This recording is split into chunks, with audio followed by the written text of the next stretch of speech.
हरनायालाय माबा 50,000 हरदोंमोन 19 जनजों ओमफ्राय जोङो दा माबा 1300 मोननाय जादों आखायाव औ 50,000 हरदों बे माने जोंखौ जइन जानायनि थाखाय हरदोंमोन आरोखि 50,000 ओमफ्राय बे माबायाव राननानै जोङो दा 1300 मोनदों 18 जनजों औ 18 जनजों 1300 माने बिपिएफआव जइन जानायनि औ औ बिदिनो ओमफ्राय बिपिएफनि मानसिफ्रा लोगो लानानै आंखौ बुङो नों खृष्टान जानानै नों दाबो बुजिया नामा नैबे रावखौ बाहायदों आरोखि नों खृष्टान जानानै दाबो नों माबाखौ बुजिया नामा होननानै ओमफ्राय दा बिदि होननायाव मा जादों खृष्टानाथ' खृष्टानयै दं बिदि होनदोंमोन आरोखि आङो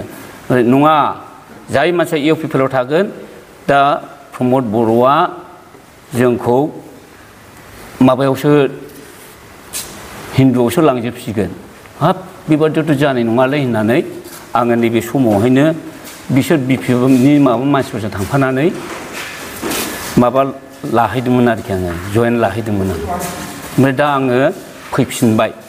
बिदिनो सानसेल' थानानै अखानायैनो आं लाफिनदों बियो आंनि बुंनांगौआ बेल'खा नंगौ नामा सानदोंमोन औ नंगौ नंदोंमोन आङो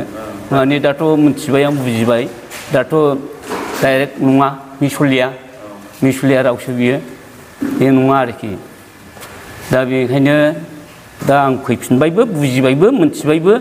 नङा आरोखि माने दा राजनितिकनि गेलेनायाव बिसोर फान्दायनानैसो मानसिखौ बुथुमदोंमोन दा आं बिदि साननानै दं आरोखि सासे खृष्टानारि जानानैथ' सरकारनिफ्राय जेबो उसुबिदा मोनाखै आदैया माबाफोर उसुबिदा मोनदों दानि सरकारनिफ्राय दाथ' आं उसुबिदा मोना बेखौ आं मोना आरोखि माने बे थगायनानै लांनायावसो आं उसुबिदा मोनदोंमोन आरोखि नोंजों सोरबाफोर लांफादोंमोन नामा जों थांदों आंनि फिसाला थांदों आंनि बिजामादै थांदों बिनिफ्राय दा ओरैहाय 18 जन थांदों जोङो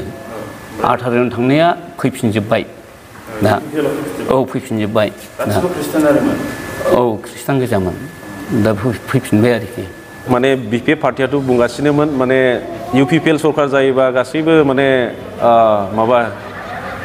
हिन्दु नै बेफोरबायदि खालामनानै प्रसार खालामगासिनो दंमोन नाथाय खोथाया जाहैदों जेब्लानाखि बै समावनो बिथांमोना मिथिखायो माने दिल्लीसिम मोनसे इसोर नटिस फाथायहरदों हाग्रामा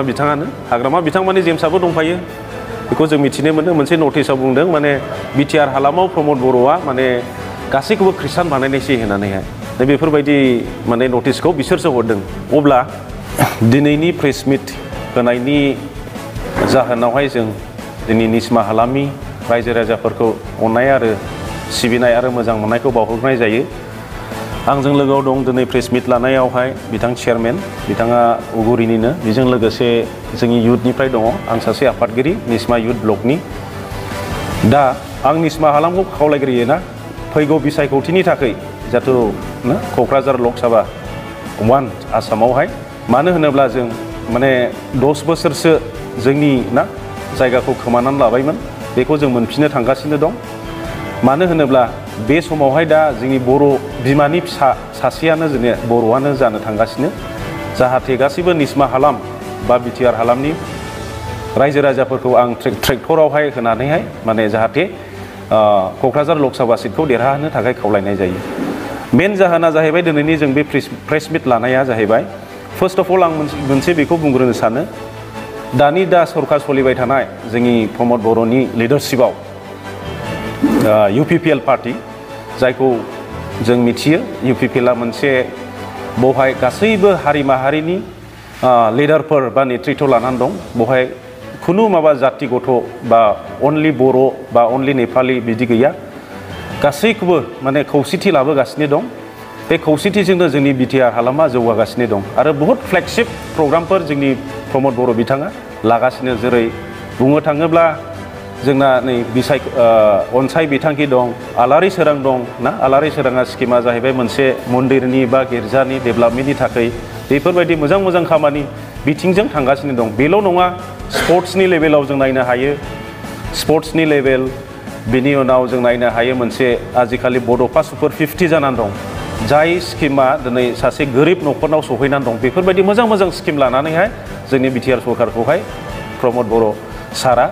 माने दैदेनगासिनो दं नाथाय जों BPFनि साइडआव नुयोब्ला बै समनिफ्राय नायोबा बिसोरो मोनसे स्किम मोनसे मिशन लानानै मोनसेबो स्किम बानायनो हायाखै जोंनि एरियायाव बेनिखायनो आं सानो एबार लक सभा इलेक्शन क'क्राझार जिथु जानो थांगासिनो दं ना गासैबो जोंनि निस्मा हालामनि मानसिफ्रा ट्रेक्टराव भट होनानै जाहाथे जोंनि जयन्त सार जा सिटिं MLA खौहाय देरहाहोनो थाखाय खावलायनाय जायो बिसोरो माने मोनसे रिलिजनाखौ मोनसे वेपन माने हाथियार बुङो ना गावनि लाबानो मोनसे गावनि रिलिजन बा ख्रिस्टान रिलिजनखौ मोनसे हाथियार बायदि बाहायनानै दे जाम्बा जाम्बिखौ बुरखायगासिनो बे नंखाय बेफोरबायदि राजनितिखौ जोङो समाजाव लाबोनो नाङा मानो होनोब्ला जों बै समनिफ्रायनो ना खावनै खावथाम जाना फैखाबाय अब्लायो जाहाथे धोरोमनि राजनिति लानानैहाय ससाइटियाव गुलु गुजुं खालामनो नाङा मानो होनब्ला मोनसे बे पलिटिकेल पार्टिसो आरो धोरोम होनोबा गासैहाबो मोनथाय दं UPPL पार्टि जायोब्ला मोनसे ख्रिस्टान धोरोमा माबा बाथौ गायनांगौनो बिदि नङा राजनितियाबो मोनसे माने बखिनो हायो रुलिं गभर्नमेन्टखौ हायोब्ला खिन्थु बे रिलिजननि खेथ्रआव बखिनो हाया माने खामानि दामानिखौ लानानै बखिनो हायो खिन्थु बे रिलिजननि खेथ्रखौ जों माने पलिटिक्सआव सोनो नाङा बेखौनो खावलायो आरो बुंनो थाङो जों बहुत स्किमफोर जेरै आलारि सोरांखौ उगुरि प्राइमारियाव जों बुंनो हायो दा उगुरियाव जों प्रेस मिट लागासिनो दं बेनिखायनो पालासगुरि आदिबासि दं बहुत 2 लाख हरबाय गिर्जा मोनसे फोथांनो थाखाय RC गिर्जा आरो बिनि अनगायै गुबुन गुबुन गिर्जा निस्मा हालामाव दङ जेरै बै खुंख्राजरा साइडजोंबो दङ साहा जोंनि ओरै मालिबिथा साइड बेफोरजोंबो होगासिनो दं 2 लाख थाखा मोनसे माने जोंनि UPPLआ जाहैबाय मोनसे धोरोम बेखौहाय फोथांना लाखिनो थाखायसो खामानि मावगासिनो दं बिसोरो उल्था माने मोनसे इन्जेक्सनसो सोना होगासिनो दं जास्ट गावगासिनि राजनितिनि लाबालाब बा गावगानि अन देरहानायनि थाखाय गावनि धोरोमखौ मोनसे वेपन बा हाथियार बानायगासिनो दं बेथ' समाजाव एक्सेप्टेबल नङा बे बियन्ड पलिटिकेल थाङो पलिटिक्स गेलेनोबा मोजां मोनसे सिस्टेमजों गेलेनांगौ बे अभार जादों आरोखि